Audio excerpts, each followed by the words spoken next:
Hello everyone, আজকে আমরা চলে এসেছি পিৎজা হাটে আর ফার্স্ট টাইমের জন্য ট্রাই করব মোমো মিয়া পিৎজা।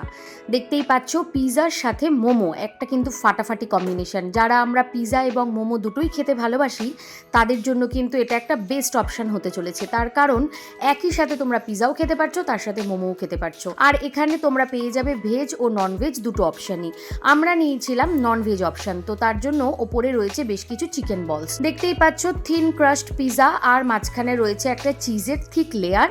তার জন্য কিন্তু ব্যাপারটা দেখতে বেশ সুন্দর এবং ইয়াম্মি হয়েছে। ওপর দিয়ে সিজলিং এর জন্য আমি একটুখানি অরিগানো দিয়ে দিলাম, তাতে টেস্টটা আরো বেশি এনহ্যান্স হয়। তো চলো এবার কিন্তু এটাকে টেস্ট করার পালা। দেখতেই পাচ্ছ এই সাইডে দেওয়া রয়েছে মোমো। আফটার টেস্ট যদি অনেস্ট রিভিউ দিতে হয় গাইজ, আমার কিন্তু একদম ভালো লাগেনি। তার কারণ মোমো স্টাফিংটাও খুব একটা ভালো ছিল না, আর পিৎজাটাও খুব একটা এনজয় করতে পারিনি। তোমরা যারা এই মোমো পিৎজা ট্রাই করেছো ডেফিনেটলি কমেন্ট করে জানিও তোমাদের কেমন লাগলো। টাটা।